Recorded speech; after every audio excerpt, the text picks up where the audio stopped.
Here's a question. What is movie magic? Is it the modern age of digital effects, with giant green screen warehouses being turned into sweeping otherworldly landscapes? Is it hiding Colin Farrell's perfectly symmetrical features under blobs of rubber blubber? Well, yes. Magic. But today, we're here to discuss a different type of movie magic, a more analog and old-world approach to making miracles that was brought together by the modern master of realistic movie making, Christopher Nolan. In what I would consider to be one of his best films to date, and maybe even the most obvious parallel between a life in the spotlight versus the obsession that fuels it. All that we know is he uses a trapdoor. Ah, brilliant. What is going on under that stage? That's right, folks. Today we're going to take a trip down memory lane and finally figure out once and for all, what is The Prestige really about?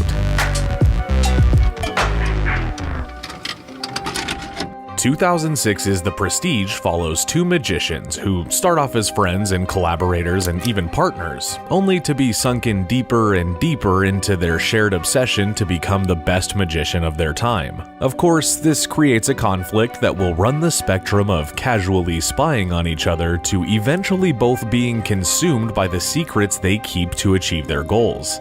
It's poetic, but also right in line with Nolan's tendencies to write a movie that reflects the filmmaker's own feelings. And that's what we're here to explore today. If you want Andrew's secrets, you go dig him up and ask him yourself. Firstly, it's a well-known speculation that all of Nolan's movies are in some way about the price you pay to pursue your dreams. Inception was about a man who spent so long literally chasing dreams, and it cost him his family. The Dark Knight trilogy tells an epic 3-movie story about choosing to sacrifice your own happiness in order to serve the work. And how could we forget Interstellar, which... Nah, I'm not gonna get into it because I literally cannot talk about this movie without crying. But the point is, Nolan knows how to write things that he knows, while dressing the story up in practical effects and pageantry. He's a tried and true filmmaker. But as a result, it leaves me thinking that The Prestige is really no different. I believe this movie wants the audience to witness the dangers of obsession and the pursuit of perfection.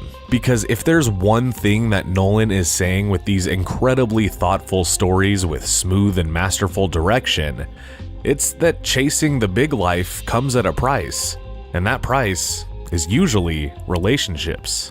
Well, it was challenging to conceive at script stage of, okay, well, how do you create the sense of magic without just showing magic tricks? Because magic tricks through the camera can be really meaningless because of camera tricks and CG and all the rest, which the audience is very aware of that possibility. And so we decided to use the narrative itself, to use the story to create the sense of magic, to create the tricks, if you will. Mm-hmm. And then the only magic we see in the film is really done for real, and the actors learned how to do small, productions and vanishes, prestidigitation, these little tricks you do with your hands, because we just wanted to be able to show very casually as a throwaway thing in the film, just the skill that they would have, just to give these guys credibility as magicians. Exactly. That's a fun thing to just see a little throwaway vanish, a little throwaway production. The film features multiple moments of dialogue with Michael Caine's character, Cutter, who acts as kind of a wingman to Hugh Jackman, a magician's assistant, if you will. He's a magician, ask him. In these scenes, Cutter outlines a 3-part structure of a magic trick which sounds very similar to the structure of another form of media that Nolan is all too familiar with. Every magic trick consists of 3 parts, or acts. The pledge. The magician shows something ordinary, like a deck of cards or a dove. The first act of the movie usually introduces us to our characters and their own versions of ordinary life. The turn. The magician makes the ordinary thing do something extraordinary, like disappear. The prestige. The magician returns the ordinary thing to its ordinary state, which is the hardest part of any magic trick. In this movie, the prestige is never really earned. It's an ugly, vicious truth that twists the story into paranoia and pure anxiety. It shows that in order to pull off the prestige, you have to be willing to do whatever it takes to keep the illusion intact. Because making something disappear isn't enough. You have to bring it back. The scenes not only draw parallels between stage magic and filmmaking, it also blatantly tells us everything we need to know about the true meaning of the movie. Films, filmmaking, storytelling, magic tricks. At the end of the day, it's all an act. A lie. A show for the layman. Total devotion to his art. Utter self-sacrifice. You know? But Nolan takes it beyond that. He shows what can come from living these carefully manufactured constructs that we present as our lives and life's work. You're a magician, not a wizard. You've got to get your hands dirty if you're going to achieve the impossible. Borden and Angier are both hiding from the pain of the real world by taking solace in their obsessions. Kind of like, if I can just achieve this, then I'll be happy. I need something impossible. But that very obsession that they see as their own salvation becomes nothing more than a well-built coffin made of secrets. They both go on without anyone ever truly knowing who they were, and the only thing the world would remember is the show, the act. Well, hasn't good come of your obsessions? At first, but I followed them too long. While we all love a little sleight of hand and showmanship, what a modern audience really wants to know when we're watching something spectacular is how. And to go a step further, Nolan poses the question of why.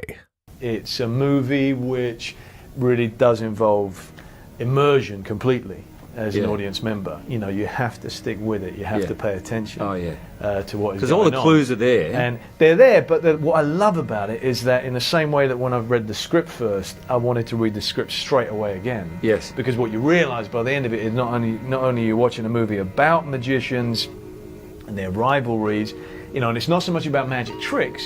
It's not really about showing that, except for this one particular one, which causes the rivalry between the two of us. But that the entire movie itself is a magic trick. Yeah. As Michael Caine so eloquently put it, it's a movie you don't want to take a piss during, right? Because you need to be watching you don't want to miss one beat of it. He's not talking about the actors in the movie. No. As an audience. You don't want to leave to take a piss. That's better.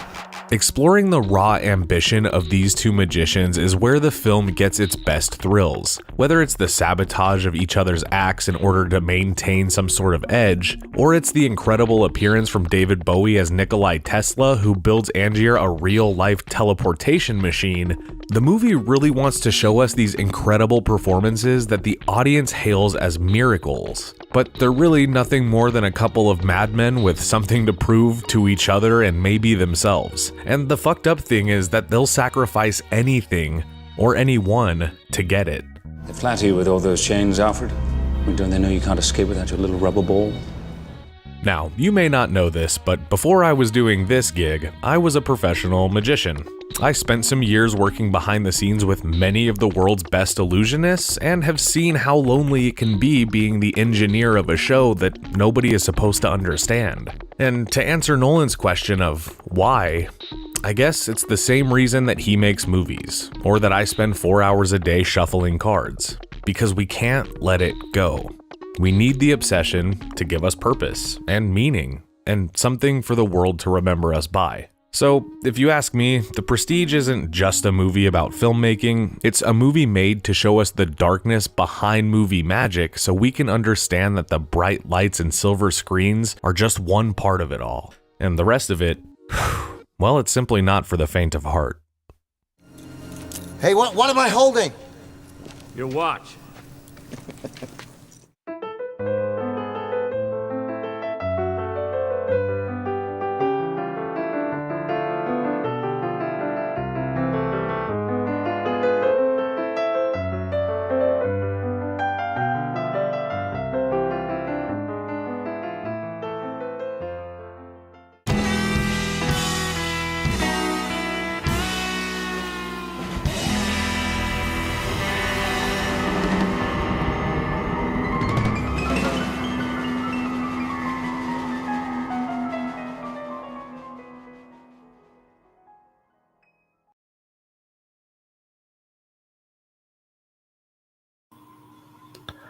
Hello and welcome to Friday Night Flicks. My name is Kier Gomes, and thank you all for being here and spending some of your Friday with me. Hope everyone out there is doing okay.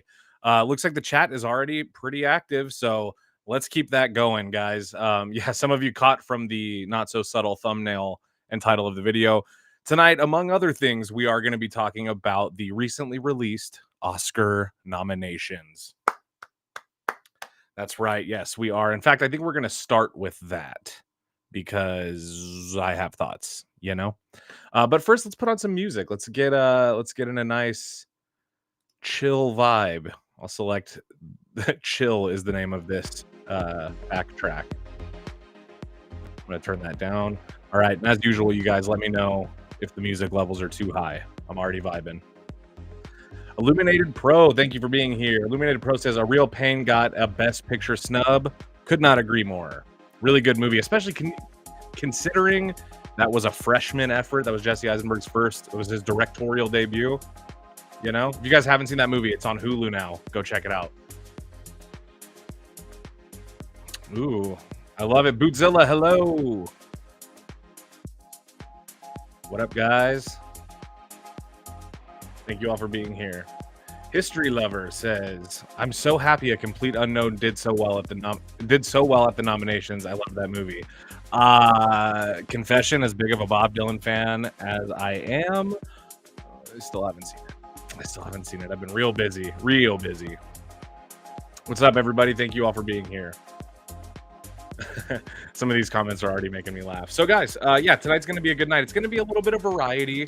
I definitely want to talk about the Oscar nominations, but I have a few other topics that I kind of want to dive into. But mostly, I figured it would just be fun to kind of wrap with you guys, see what you guys want to talk about. So, you know, throw your thoughts in the comments. If you want to talk movies, if the topic's interesting, I'll bring it up and we'll talk about it. There we go. Alistair Campbell has the right idea. I'm snubbing the Oscars this year. Some BS going on. It's a weird year, I think, for the Oscars. I agree. Yeah. All right.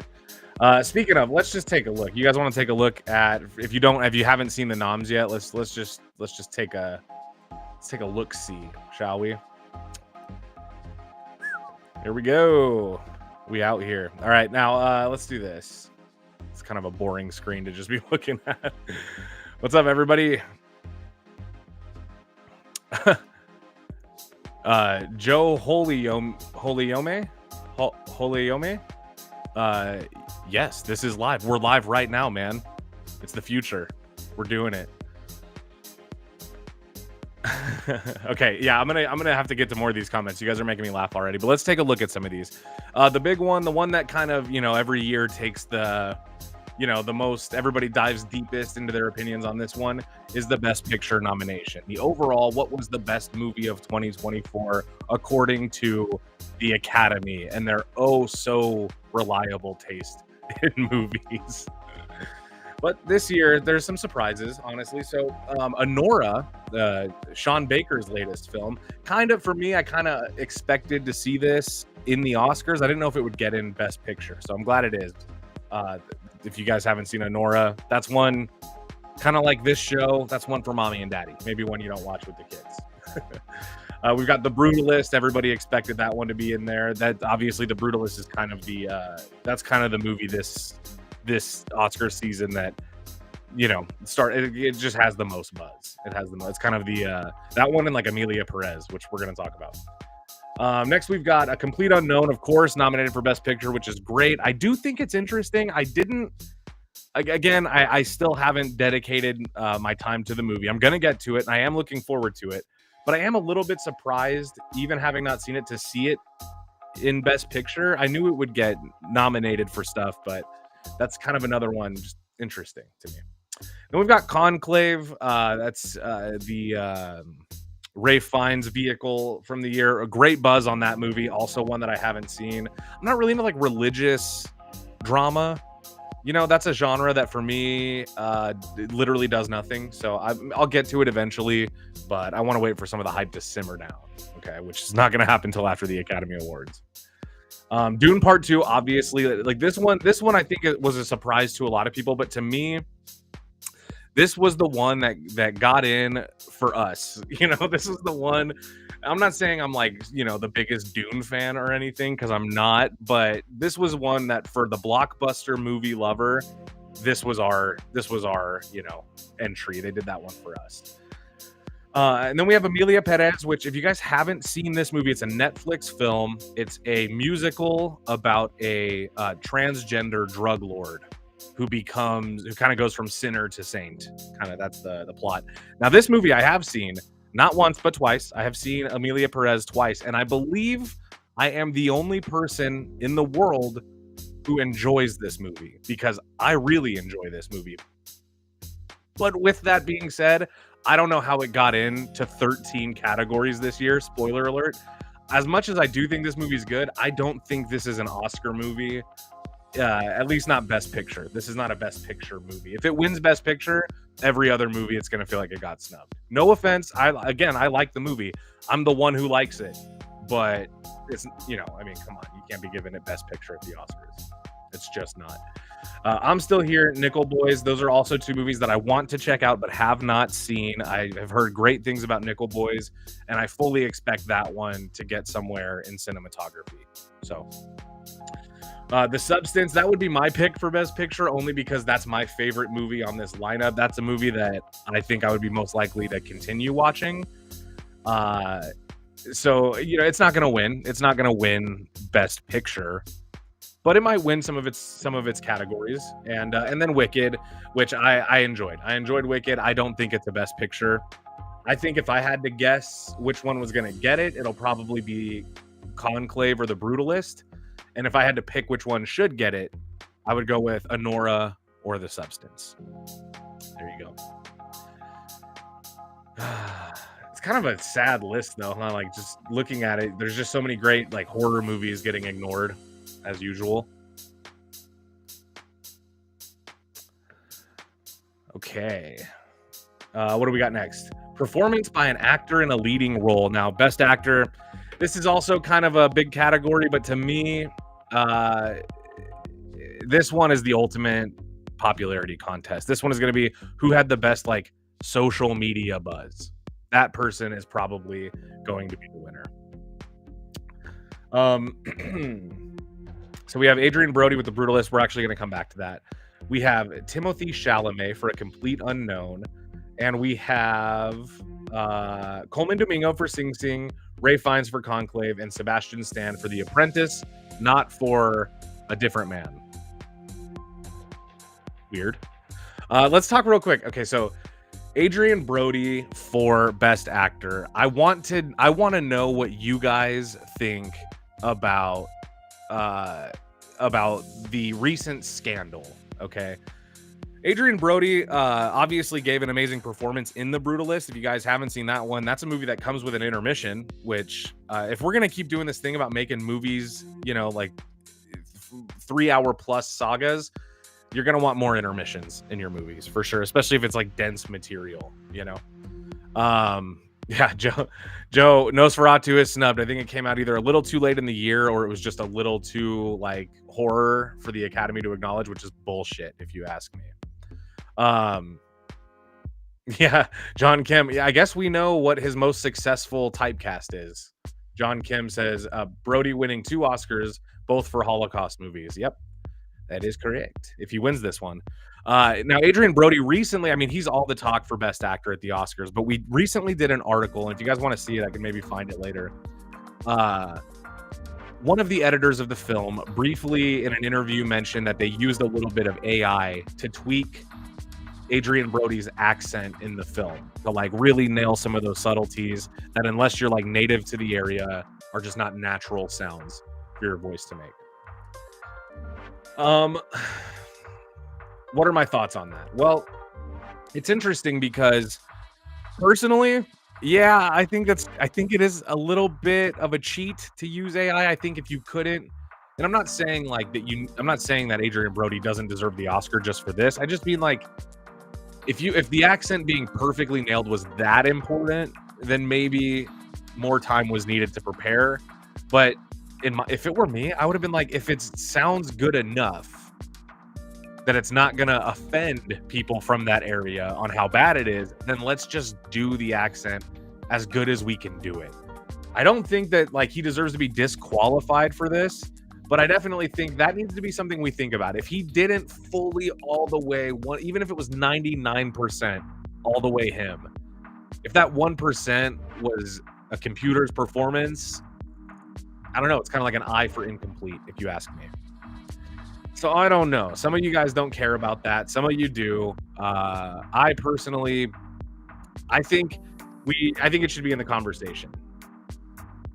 This one's for you guys watching. That was just to keep you entertained. Hopefully everybody's still with me.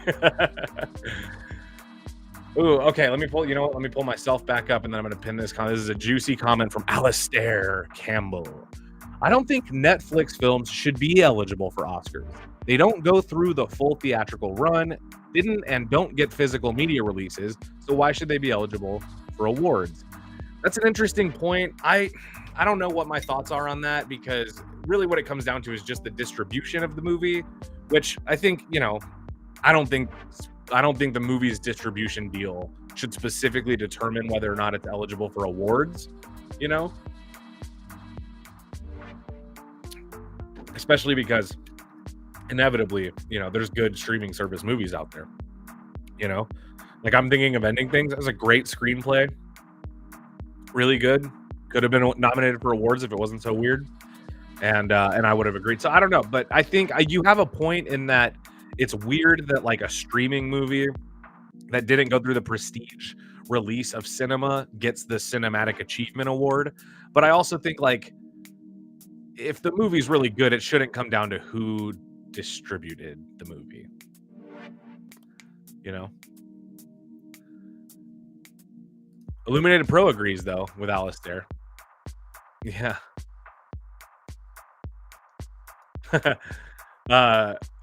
Ben Dover, again, great name. I say that to you every show, Ben. Great name.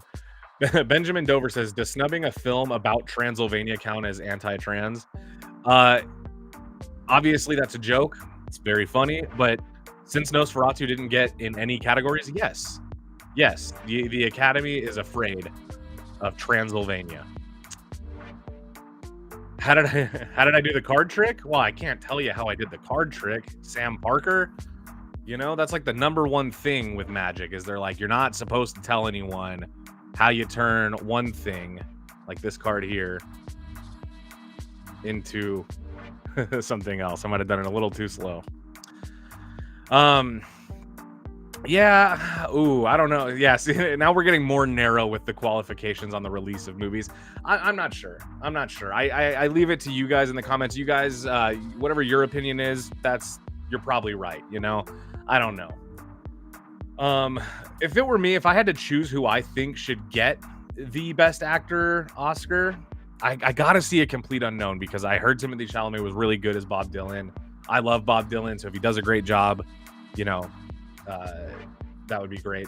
If I had to choose somebody though, I would have to I don't know, maybe Coleman Domingo for Sing Sing. I think we should give him Best Actor. You know, I like Coleman Domingo. I think he's had a really interesting couple of years, and I'm really looking forward to see what's good with him in the future for sure. Cartoon Man making predictions over here.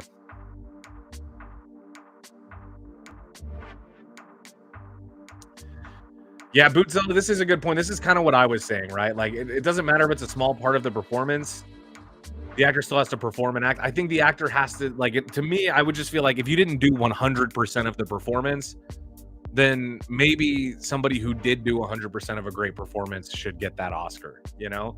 That's fair to me. So, yeah, if you guys agree, I think it's just, it needs to be in the conversation. I think it needs to be something that gets defined and soon of how much of a, like, if you have an actor win, like, you're not going to win Best Actor if you just do a voiceover for something, right? Because the physical performance is not you. And so I kind of feel like that's almost this. It's like having your lines, even if they're dubbed by an AI, I feel like they're just, you know, I don't know. Yeah. All right, now we got a Best Supporting Actor. Now I like this category. This is my kind of category because people, while they have their opinions, I think the supporting role is always the more interesting one to debate. because they have, you know, you have good supporting roles that have impact and weight to them. And I think that's, you know, it's fun. Where best actor, sometimes it's kind of obvious, or, you know, or you expect too much and none of the options do it for you. But in supporting role, you always get some good gems.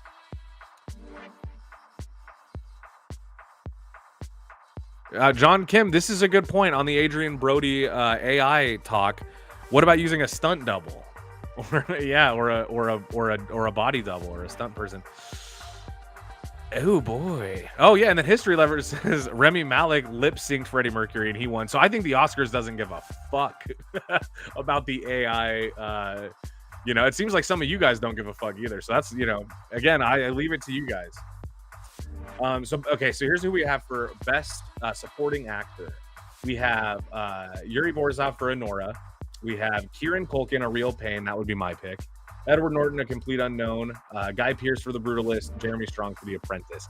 Now, Jeremy Strong for The Apprentice might get the award just because on a performance level, it's one of those unrecognizable performances that people talk about. I think even more so than Sebastian Stan playing Donald Trump. So I think that, like, yeah, you know, I don't know. I think it could go either way between maybe Jeremy Strong for The Apprentice or ideal for me, I would love to see Kieran Culkin win Best Supporting Actor, because I also would love to see Kieran Culkin give a speech accepting an Oscar. You guys if you know Kieran Culkin, you've seen him accept his like Succession Awards, his Emmys. You know, you want that dude to give a speech. It'll be fun at the Oscars. It'll change things. I think if Kieran Culkin gets to give an acceptance speech for Best Supporting Actor, it'll be like this year's Oscar slap, but in a good way. Yeah, exactly, Bootzilla. It's a succession battle. Yep. This is my here's a clip I curated for you guys. This is actually a rare footage. Let me pull myself back up so you can see. This is rare footage. It took me a little while today, but I did find a clip for you guys. I did find a clip of Adrian Brody reacting to his nomination for Best Actor. So if you guys want to see that. Yeah, I'm gonna get one for show. For show. I'm getting that for show.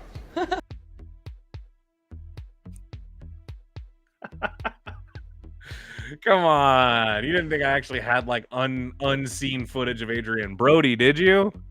If I did, I definitely would have put that instead. But no, that was my idea of Adrian Brody talking about winning the Oscar.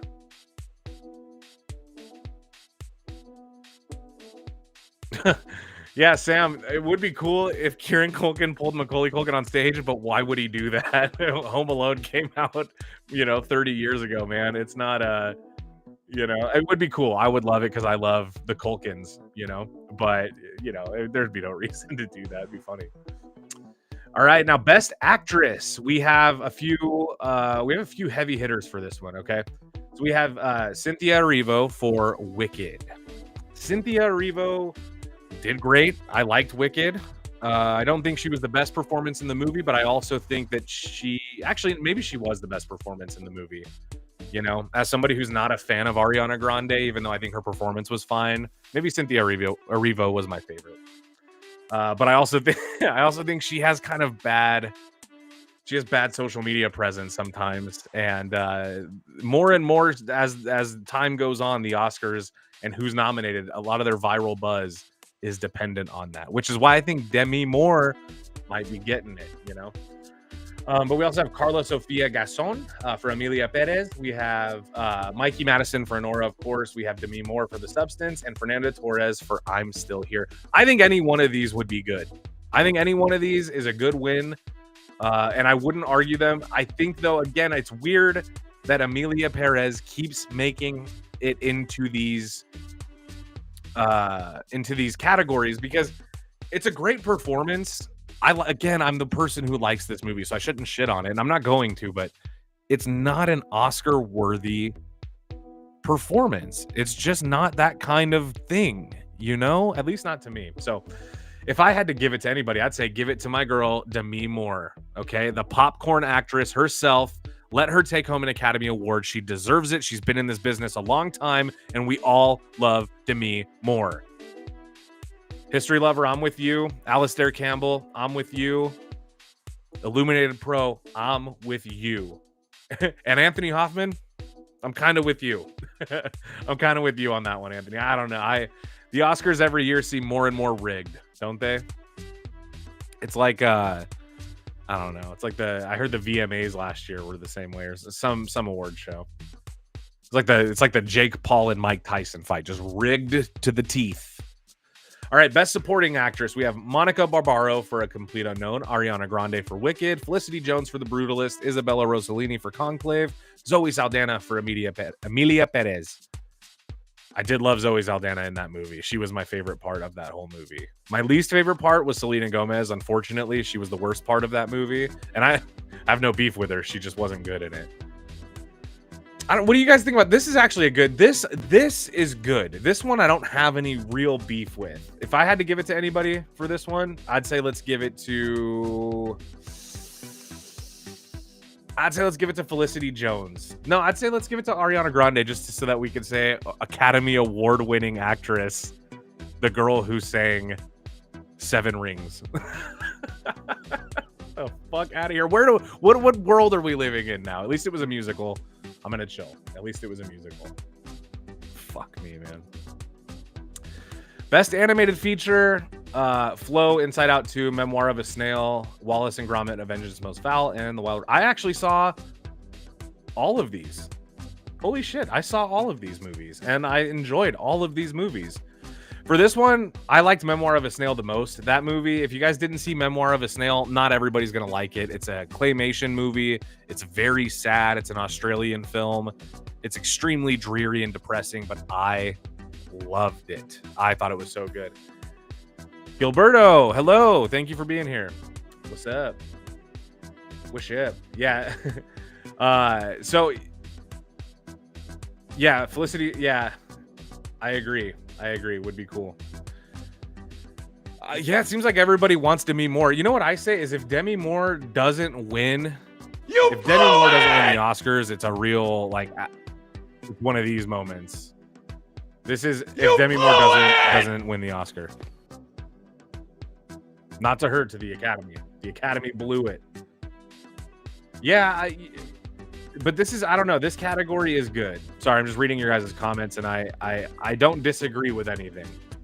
Pixar will always get it. I don't know, man. I think The Wild Robot might get it this year. I want The Wild Robot to get it this year. That's what I want. Illuminated Pro, for reference, what's your favorite animated movie ever? It's hard to say my favorite. I'm really big into animation and cartoons, but James and the Giant Peach is one of them. It's a hybrid animation. That's got to be one of them. I don't know. I really enjoyed like Ratatouille is probably my favorite like Pixar style movie. That movie has like a really intense effect on me. I don't know why that is. I love the Into the Spider-Verse movies. I would say like animation wise, that's my favorite vibe. But claymation too. Like the way I love James and the Giant Peach. If you like James and the Giant Peach, Illuminated Pro, then you will like Memoir of a Snail. That's my kind of, if I had to compare the two on a level, that would be it. Yeah, dude, The Wild Robot was so fucking good. Fink the Fox was incredible. When do I think Sandler will win Best Actor? The only times he could have won it were Punch Drunk Love and Reign Over Me. Those are the two times he turned in performances that were Oscar worthy, and he didn't get either one, so never. Sandler ain't getting an Oscar. If I had to pick one of these to win, I would say The Wild Robot. Memoir of a Snail was my favorite, but I think The Wild Robot, just as a cinematic achievement on that level, that's a movie. You know, the soundtrack was really good. It had an original song in it, which is kind of annoying, but like it was kind of catchy too. So, best animated short film, I didn't see any of those, so I don't have an opinion. And then this is the last one I really care about, or the last two that I really care about, and that is achievement in cinematography. The Brutalist, Dune Part 2, Emilia Perez, Maria, and Nosferatu. So Nosferatu got something, but I don't.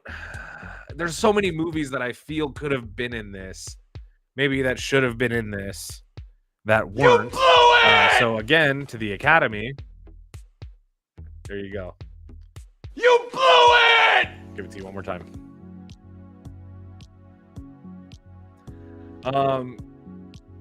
I think it's interesting that Emilia Perez is nominated for Best Cinematography because while it was okay and sweeping, you know, it was very like grand.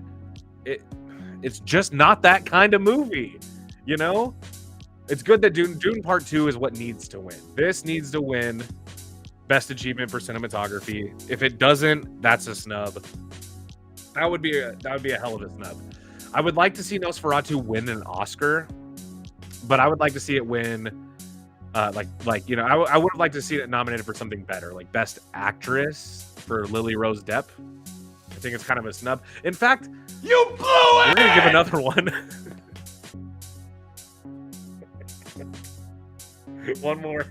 One more for not having Lily Rose Depp in the nomination for Best Actress. I hope you're listening, Hollywood, when I say these things. Okay. And let's see. Lastly, we have.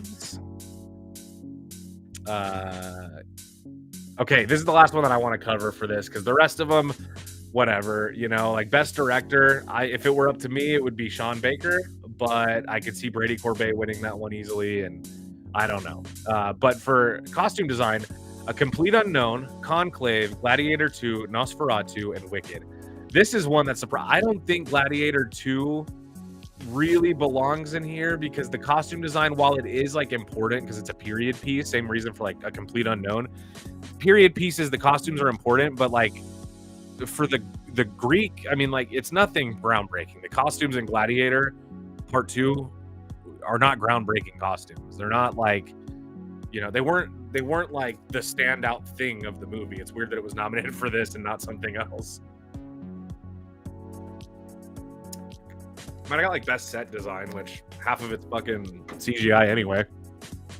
So should a CGI set count as best film sets? I don't know. But let's move on. You know, we're gonna move on from this. Before I get too heated on the Oscars, I have other things that I want to talk about with you guys. So let's move on to the next one. A little transition here.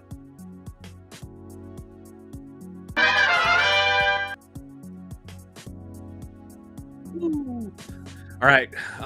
We have a few other things that we're gonna get to tonight. This is kind of gonna be it's the back half of the show already. Yeah, I hope Nosferatu wins something, Alistair. I completely agree.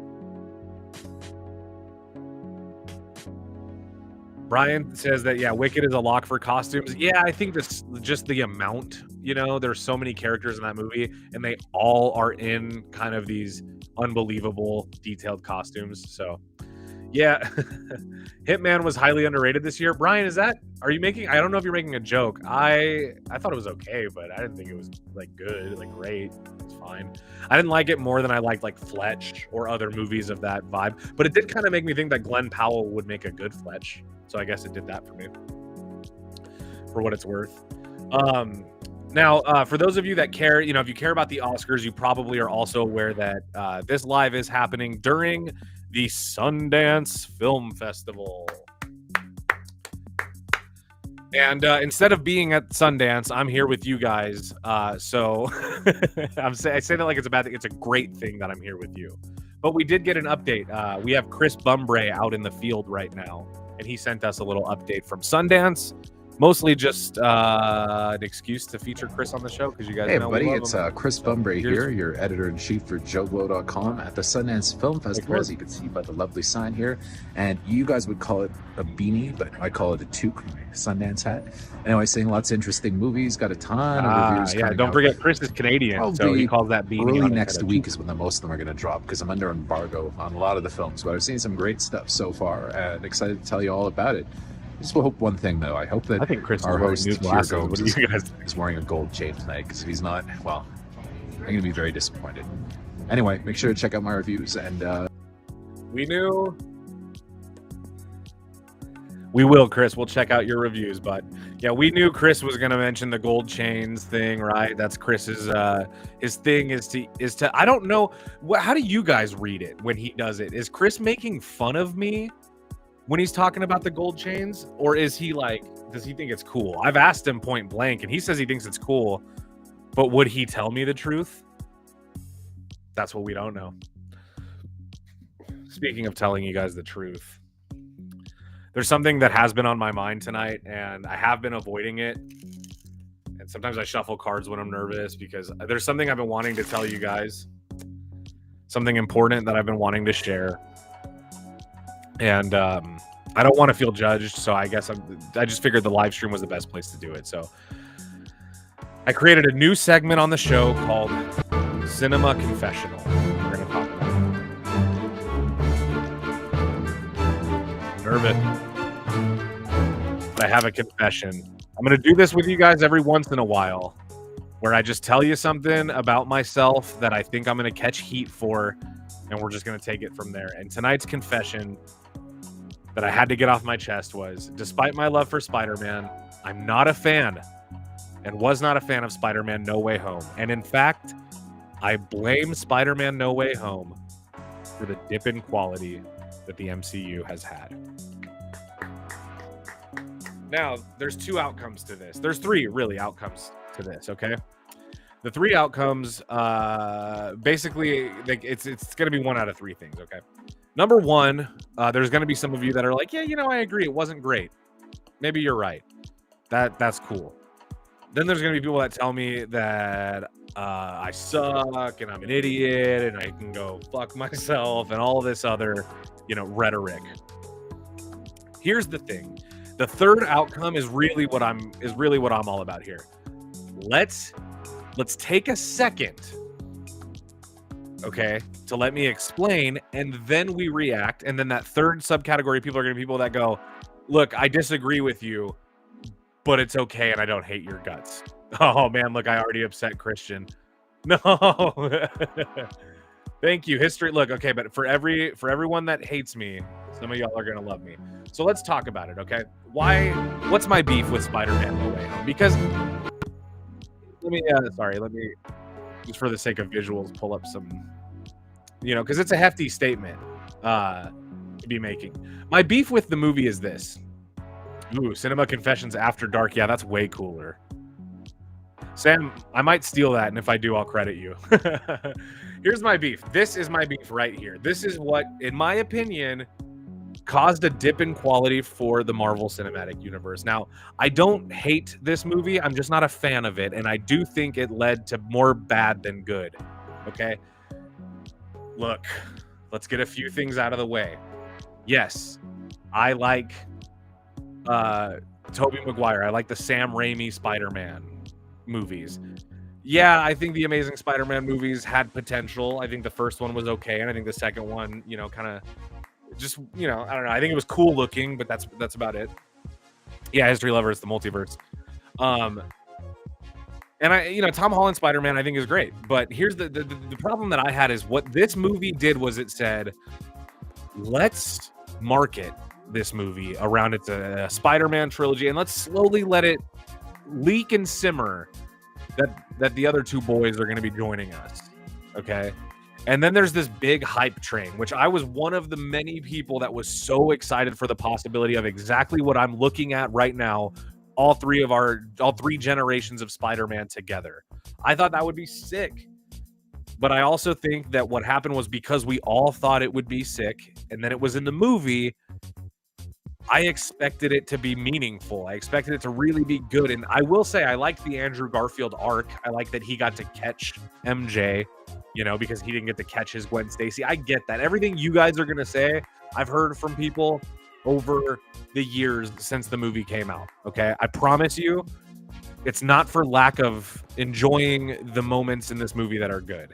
But what I think ruined the MCU was then Marvel went, you know what? We got to do this every time. We're not just going to bring in old Spider-Man. Why don't we throw out rumors that we're going to do the Tom Cruise Iron Man that never happened? Why the fuck would we want that in a movie, in a real movie that we're supposed to take serious? You're bringing in memes, dead memes from the past as nostalgia bait to try to get money. And to me, you got to come with something a little sexier than that if you want to sell me Spider-Man. Okay? Bring me pictures of Spider-Man. But good ones only. Okay? Well, Alistair, you're behind. Well, spoiler alert. Spoiler alert, Alistair. All three Spider-Man are in it. You get Andrew, you get Toby, you get Tom. I just think that the movie made so much money off of this gimmick that now every Marvel movie needs that gimmick in it. Doctor Strange in the Multiverse of Madness, the only reason I even went to go see that movie was for the cameos. And spoiler alert again, I was let down by that because the movie didn't surprise me. You know, it didn't have enough substance to be like, well, other than that shit, it was good. The whole thing to me was flat because it's just a bunch of cameo. They feel like Saturday Night Live sketches or they feel like Super Bowl commercials. And I blame all of that on Spider-Man No Way Home. And I hope the next Spider-Man has the fucking guts to just keep it mellow, you know? It's not going to happen. It'll be cool if Daredevil's in it. Then I'll be happy. But, you know.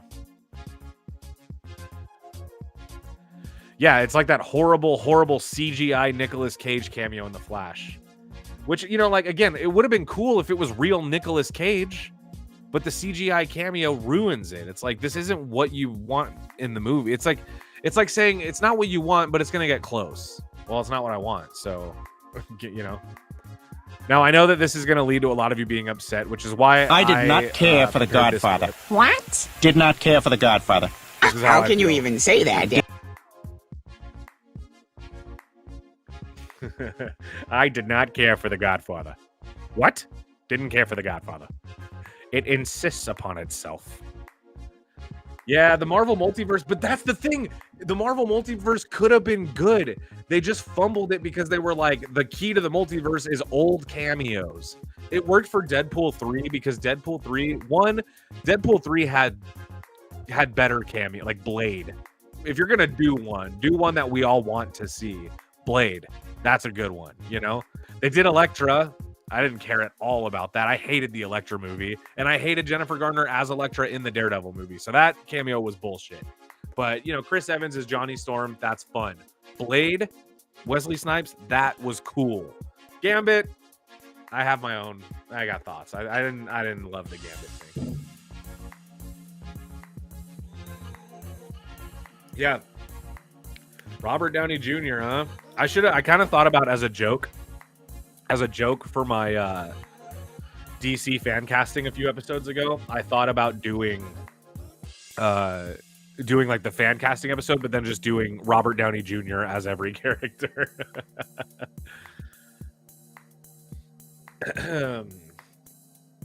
All right, let's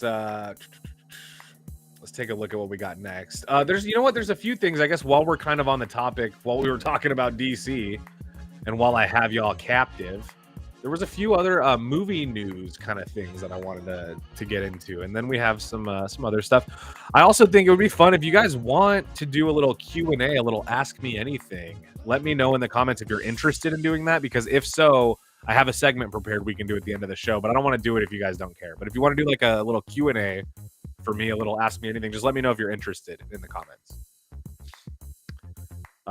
Okay, so yeah, on the topic of comic book stuff, here's something that I was excited about, and I'll try to kind of read the room here, gauge the audience, but I don't know. I mean, were any of you guys that excited about the? It used to be called Spider-Man Freshman Year, but now it's called Friendly Neighborhood Spider-Man cartoon. Because I was really excited for this, but I haven't really heard a lot of buzz from anybody. So yeah, Brian, I agree. Bringing back RDJ is a sign of desperation. I'm not saying he won't be good, but I just don't think he'll be great. Okay, so some of you guys do want to do a Q&A. Cool. Yeah, let me know if you guys are down. Comment. Just let me know, like, if you're interested, and then we'll get to questions later. But we have early reviews for Your Friendly Neighborhood Spider-Man, which is the new title of the show. When this trailer came out, I saw a lot of people hating on it, saying that it was like the animation was weird and they just didn't fuck with it and whatever. I actually thought it was kind of sick. Like, I saw the animation, and it looks like the kind of animation like I would aspire to do. It looks like my style of animation, just very kind of 2D, you know, old kind of has like almost like the X-Men 97 flavor, which is why I thought it was weird. Everybody loved X-Men 97 and the animation. But this kind of, I mean, it looks similar, maybe a little more scrappy. It's kind of a blend of like, I don't know. It's kind of a blend of like X-Men 97 and like certain like Across the Spider-Verse 2D. but I think it looks kind of cool, and I've been looking forward to it. So I then hear, oh, hello, the Danny MB Network. Thank you for being here. Welcome back. Welcome back. So the early reviews are in for this TV show. Now, this comes out next week, like next Friday or something like that, or like in 5 days, something like that. The reviews are looking okay. Like, we have some Alex Mady. He's one of our very own from Joe Blow. Marvel Studios has done it again with another solid reinventing of Spider-Man. Your friendly neighborhood Spider-Man is a retro animated blast that holds its own with any live-action entries in the MCU. A winning series in every way. Thanks, Alex. What about Eric Swan, who says, I was also pleasantly surprised that your friendly neighborhood Spider-Man gave off vibes similar to cartoons I watched on Saturday. This is exactly what I was saying. Cartoons that I watched on Saturday mornings and weekday afternoons as a kid in the 2000s. The series has potential, and I'm curious to see what Jeff Trammell and co. do with season 2. Yeah, this is a generally, it's being well received. It's saying that you're going to want more seasons. It's creative. It's cool. It makes me excited for this TV show even more than I already was, because for me, I kind of was like, I didn't understand when the trailer came out. It seemed like it was like legitimately catching hate. Like, people maybe weren't looking forward to it, and I thought it looked cool. And now that I'm seeing that these reviews are cool, people seem to like the cartoon.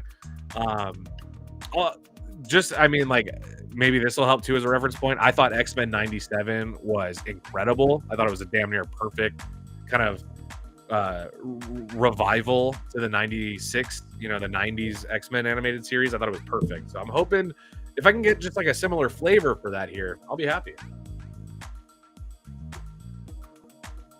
You have to drink these before they get warm. I love these things, but if you don't drink it when it's cold, it is really sour and kind of tastes like vinegar. Yeah, they're trying to bring back the Saturday morning cartoon crowd, but ain't that a good thing? I'm the Saturday morning cartoon crowd, and I want, I want it. But maybe that's me, doesn't have to be you guys. But the reviews are good. I didn't know maybe if I was alone in this. That's why I wanted to kind of bring it up, because to me, I think this looked awesome all along. And now it's nice to know that it's holding up with reviews, but it just seemed like maybe some people didn't think it looked all that awesome. So I found that a little bit confusing. And I also thought this was very interesting. So Robert Eggers, okay, we did some talk about Nosferatu. Here's my impression of Bill Skarsgård as Count Orlok.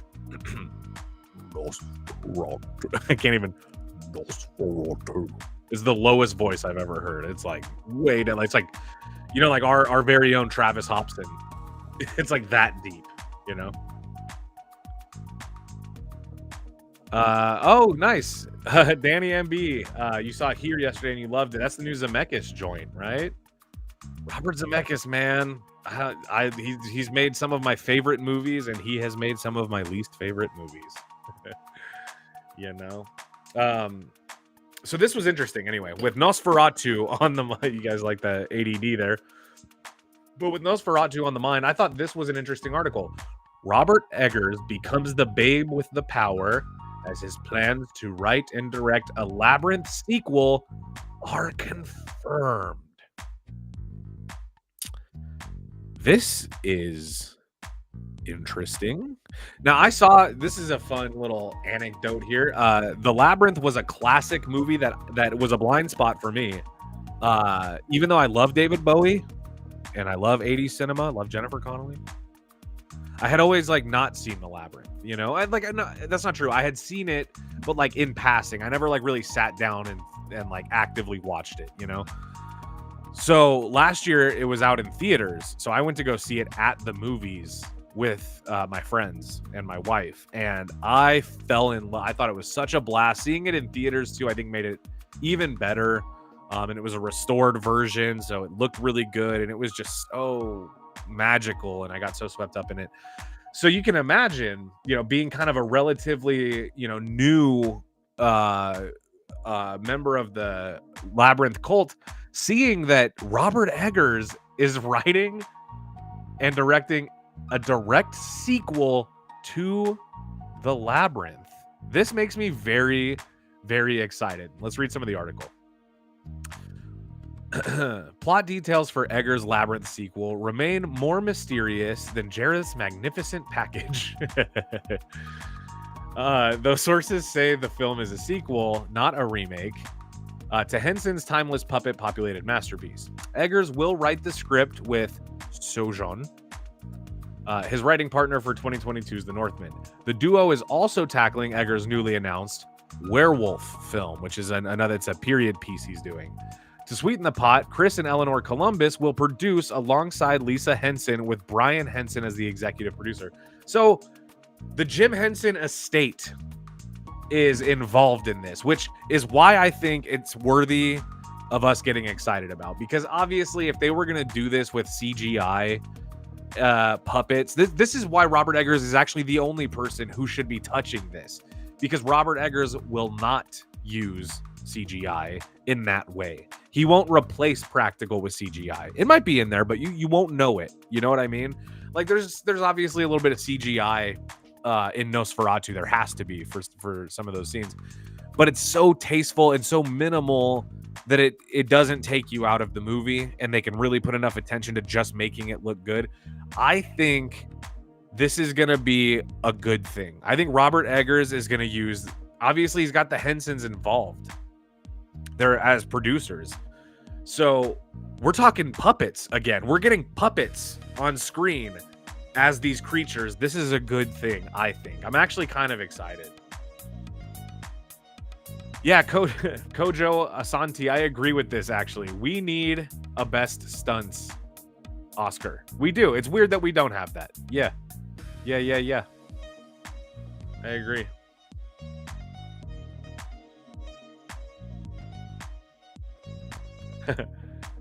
Alistair says, I don't think it'll happen. The article I read says Jim Henson is directing and he died years ago. Yeah, but this, I don't know. I think if Robert Eggers is saying it, I think that means it's a done deal. Because he's only done 4 movies. He just confirmed Werewolf, so that'll be his 5th movie. And I don't think he would say that this is happening if he didn't already have the deal, you know, in the works. So I think it is happening. I don't know. I hope so. Here's a clip from Ghostbusters that I really like.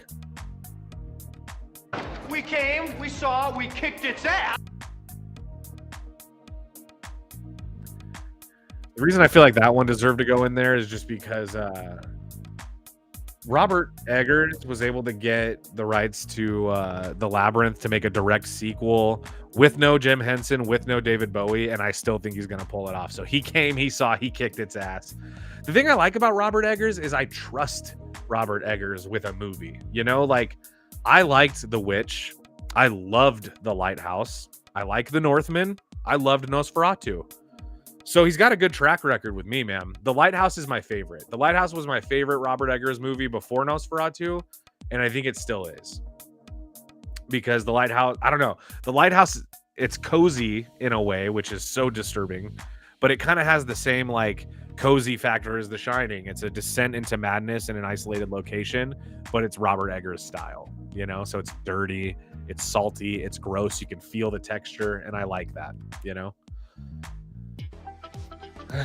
All right, you guys want to do a little bit of a Q&A? Looked like some of you said you were interested. I'll tell you what, you guys can ask me anything for the last like 5 minutes of the show. How about that? We'll do a little 5-minute ask me anything, and then I have some movie recommendations for you. So if you guys have any questions, this could be Joe Blow questions. This could be hot topics. This could be my opinion on something. I made this little animation for you guys, so hopefully you enjoy that. Let me know what your questions are. I know I'm a little bit like there's a little bit of a lag between me and the chat, so I'm gonna try to get to them in the order that I receive them. Okay, first question's in. Best YouTuber Oscar award. Should there be one? No. If there was one, Joe Blow would be my nominee. Yeah, best YouTube channel Oscar would go to Joe Blow for me. My favorite Oscar host and Best Picture winner. Ooh. Off the top of my head, I don't know. I'd have to look at the Best Picture winner year by year and who hosted, because in my mind, it's all kind of a mess. So I don't know. Off the top of my head, I don't know, but I've been really proud of some Best Picture winners. No, as of right now, there is no further information on Constantine 2 with Keanu, other than I saw it on a slate for releases in 2026, which is not happening. Sam Parker wants to know, do all the rooms in my house have the same purple glow? Yes. Yes. Outside of the studio, every single wall is lit up with lights, and my power bill is fucked. So make sure you leave me a super chat. Biggest Oscar snub in history. Could happen this year. We'll see. I don't know. There's a lot of famous Oscar snubs, but I think one that felt like kind of a, I don't know, a slap in the face. Actually, I don't know. You know, I feel like every year there's snubs that I complain about, but like as an overarching theme, I think the biggest Oscar snub is the fact that horror movies don't make it into the Oscars almost ever. You know, but I don't know. Maybe Toni Collette as Best Actress for Hereditary. That was maybe something that I fully expected to happen, and when it didn't, I felt a little sad about that. Yeah, maybe Lord of the Rings for Best Picture. Maybe Lord of the Rings, the original trilogy by Peter Jackson, is probably my favorite movie trilogy of all time. I love it so much. To me, those are the best pictures, you know? Ooh, this is a great one. Brian Stevens. What's a movie that people would be shocked to know that I haven't seen? Oh, there's a few. I don't want to give away too many, because I might use this on like the next installment of Cinema Confessions After Dark. Now we know. But I don't know, what's one that'll surprise you guys? I haven't seen man, I don't know. There's not that many movies that I haven't seen, but there are classics I'm sure that I haven't seen.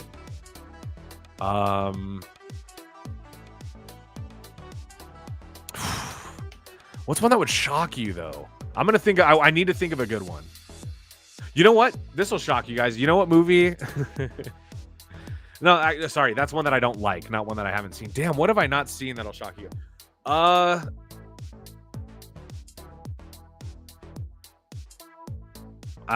didn't watch Anatomy of a Fall last year. That was one that that was like an Oscar movie that everybody was buzzing about, that everybody loved, and I didn't see it. What else? I would have said Planet of the Apes up until last year. I saw it and loved it. You know what? I still haven't completed 2001: A Space Odyssey. I like Stanley Kubrick, and I still have not completed that movie because I don't enjoy it that much. So there you go. There's good. Mr. Bucketman. Okay, I'm stuck on an island and I can only bring 3 movies. Here we go. I'm going to try to do this as true to myself as possible. Number 1, Almost Famous, directed by Cameron Crowe, because I think in general that's my favorite movie. And it's certainly one of them. Number 2 would be... Let's see. If the first one's Almost Famous, that movie has a lot going on. It's drama and it's funny. Movie number 2 that I would bring would probably be Ghostbusters, the original. That would be like my comedy movie that's coming with me. So I've got Almost Famous. I've got Ghostbusters. I need something like, maybe Castaway, because if I'm stuck on an island, I would want a movie that I can really relate to, and that would be Castaway. So Almost Famous, Castaway, and I'm going to change the other one. So Almost Famous, Castaway, and my comedy movie I'm going to bring Friday as a, you know, just to remind me of how much I love movies, hood movies. Sigourney Weaver, best Oscar for lead actress was a snub. Was that like in 78 for Alien? Because I don't know. I'm way too young to have an opinion on who else was nominated that year. Saving Private Ryan. Yeah, that's a good, I mean, you know, that's a good movie. Oh, we're talking snubs in the Oscars. Yeah, I guess so. Yeah, Sigourney Weaver for Alien. A few people have said that. I love Aliens. Another one of my favorite movies. Do I think Forrest Gump deserved Best Picture? I like Forrest Gump, but no, I wouldn't have given it Best Picture. Probably not. Alistair Campbell. Never watched The Godfather. I did not care for The Godfather. I like The Godfather. I like Francis Ford Coppola. I did not like Megalopolis. Don't know anyone who did. Glindlebro 83. Watchmen should have won an Oscar for best of. Yeah. The opening credits in the Watchmen movie were good, but that's, First of all, if opening title sequences was an Oscar category, I should be the host for that. Me and Glindlebro should be hosts for that. So the Academy, if you're watching this, hit us up. Jack Nicholson deserved it for. Jack Nicholson deserved to be the third Joker to win. I don't know. If I could meet any living celebrity, who would I want to meet? Todd McFarlane, probably. He's the creator of Spawn, but he also drew and wrote some of my favorite Spider-Man comic books, and I admire him very much. So maybe Todd McFarlane. You know what? Guillermo del Toro. If I could meet one celebrity living, it would be Guillermo del Toro. He's one of my favorite directors, and I also would just love to see his house and talk to him about movies and horror and comics, and it would just be everything. So that's got to be it. Yeah, Alistair, this is actually, I just said the other day, my favorite scene ever shot on film in any movie is the Tiny Dancer scene on the bus in Almost Famous. And you know what I love about it is, I literally just talked about this the other day, but what I love about it is that's a scene that starts off, there's a tension in that bus. They pick up Russell from the party. The band had a fight the night before. He walked out. It was chaos. There's tension rising and rising and rising. They get on this bus, and it's palpable. You feel it in the movie. Everybody on that bus is on eggshells. There's this dark cloud. And then you hear the piano. And then Elton John's Tiny Dancer comes on. And slowly, everybody on the bus comes in at different times, right? It starts off as kind of a blue jean baby. There's like one guy singing, LA lady. But then Jason Lee comes in. And then before you know it, Kate Hudson comes in. And then, Patrick, what's his name? Fugit comes in. And then Billy Crudup finally, to kick it all off, just you can see the look in his face, sheds it all, forgives everybody. Everybody forgives him. And for a moment, they're all just singing this beautiful song in this bus, and you feel it all. There's like a texture to that scene. Whew. Wow, sorry. That was quite a rant, but I agree with you. They're all that to say I agree. It was a good scene. Yeah, I know. All right, let's see. Brian Stevens. If I could make a sequel to any movie, what would it be? Do you know what? I would make a Sherlock Holmes 3. With Robert Downey Jr. And he would play Iron Man and Doctor Doom and Sherlock Holmes and Watson and Moriarty and Irene Adler and God. So probably that. Maybe a Sherlock Holmes 3. If I could get Guy Ritchie to come back and do it, would be sick. I would like to see. There's a lot of horror sequels that I would like to see. Probably some stuff that'll never happen. But if I had to choose one, like a studio movie, Sherlock Holmes 3 would be sick. And I would take a follow-up maybe to like Rushmore to figure out what happened to Max Fisher from Rushmore. That would be fun. I would like that. Lindobro says, Todd McFarlane is one of my heroes. In comic books, it's him and Stan Lee. Those are two people that I look up to in life and business, and I love them. Yeah, we should do What Happened to Cameron Crowe. The thing is, dude, like, if we were to do that, I would have to be the guy because I love all of his movies. I love Vanilla Sky. I love Say Anything. He wrote Fast Times. I love that. I even love We Bought a Zoo. Vanilla Sky, though, and Almost Famous. And Jerry Maguire. Oh my God, dude. Cameron Crowe is the king, bro.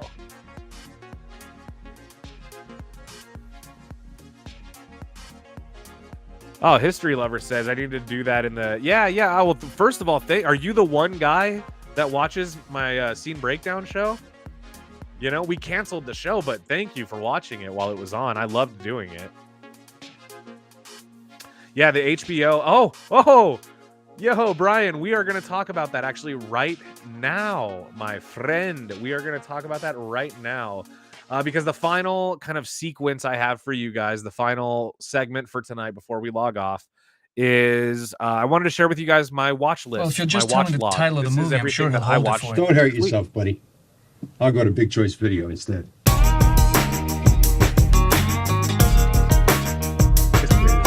What I watched this week. This was kind of a slow week for me. I didn't have a lot of time on my hands this week. I usually find myself watching, more movies, but I watched about 5 movies and a TV show this week, and this was my watch list. Not in any particular order. These are just the 5 movies that I logged this week. I watched Night Bitch, Amy Adams' new film, which was interesting. This one I thought was like I didn't watch the trailer. I went into this cold.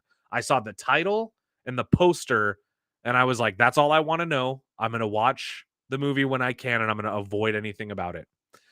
Interestingly, a lot of my friends saw this film before I did, and they didn't. Yes, I even liked Elizabethtown, Alistair. I even liked Elizabethtown with Orlando Bloom and Kirsten Dunst. Actually, there's an Elton John needle drop in that movie, almost as good as the Almost Famous one. They do My Father's Gun when he's like traveling home. So good. Okay, sorry guys. Yeah, the Hellboy movies are great. I love Guillermo del Toro. Kojo, you're speaking my language, man. Yeah, so Night Bitch. A lot of my friends didn't like it. They said that they just didn't really get it. They thought it was maybe like a stronger concept than execution. I thought this movie was fun as hell.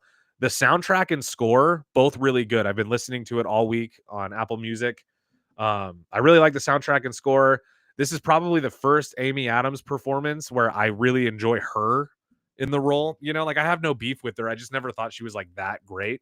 But in this movie, I like it. I like it. She's a little like, she kind of like has given up on herself, and she has this like deadness in her eyes of like defeat and desperation.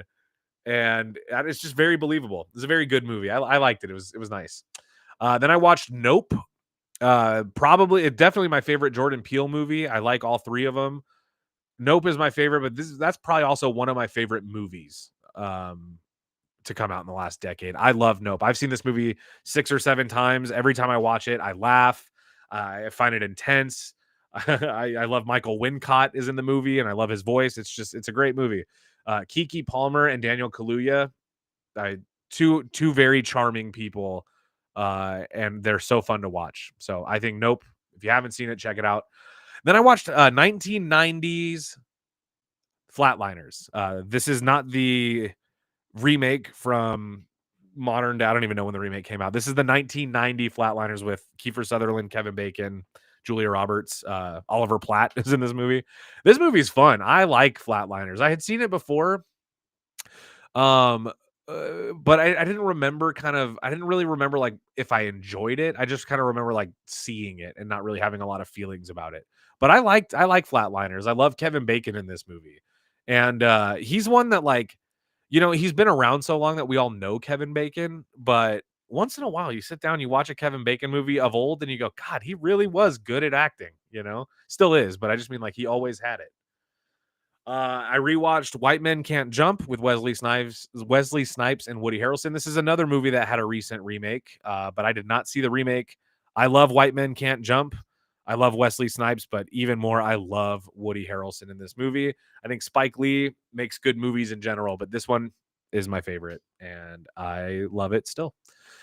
I also watched Matchstick Men. This is an underrated Ridley Scott movie that I highly recommend if you haven't seen it. And then Spawn. I started rewatching the Spawn HBO series. I got through like the first 5 episodes, and god damn it, is that show so good. It is so good. It's on HBO. If you guys haven't seen it, go watch it. It's so good. Alistair Campbell. This is interesting. I would love to see a sequel to Alita Battle Angel. Sets are still there with Robert Rodriguez, Charles Michaels. Alistair, this is funny because I don't know if you're doing this on purpose, but I went to Troublemaker Studios in Austin and I made a video specifically about everything you're saying in this comment. I don't know, maybe you're doing it as a joke, but I literally made a video about that. It's on the internet right now. I went to Troublemaker and I met Robert Rodriguez and I toured the studio. It was awesome. It was awesome. You should see Flatliners, Kojo. That's a recommend from me for this weekend. If you have nothing to watch, I'll pull up the poster. Flatliners is great, man. Flatliners is kind of one of those like, it's kind of like, I don't know, they still make movies like this, but for some reason now they feel different. Like this movie now would feel a lot like a shitty, like Pretty Little Liars, like the remake of The Craft or some shit. But at, you know, I don't know, maybe it's because it was a different time. I don't really know why, but at the time, these kinds of movies felt different and they weren't cringe. Flatliners is one of those movies that is not cringe, but if you kind of made it today, it would be very like I don't know, like almost like the new cast of Scream, but without the, you know, like without like the coolness. So okay, Alistair, I believe you. I just think that's crazy. Yeah, I did a whole video about that, man. Hilarious. All right, guys. Hopefully, I answered all of your most burning questions, but I very much appreciate you guys coming and checking out the live stream tonight. One thing that I want to stress to you is that these things would not be as fun as they are without you guys and your comments. So, thank you to all of you keeping the conversations interesting and keeping it from being one-sided. I love that. And as you all know, my goal is to build a community on this channel and with this live show, and it just means a lot that I can come on here and do this with you guys. So thank you all so much. Don't forget to check out our merch. Don't forget to check out the channel, like, subscribe, all of that stuff. We're closing in on 1 million subscribers on this channel, guys, and I would love for that to happen this year. Maybe we can even catch it on a live. So hopefully it happens, but if not, no, it'll happen. Let's manifest it. All right, guys, I'm gonna get out of here. I love you all. Here's case I one don't more see clip ya. before we go. Good afternoon, good evening, and Good evening, good night. All right, everybody. Good night.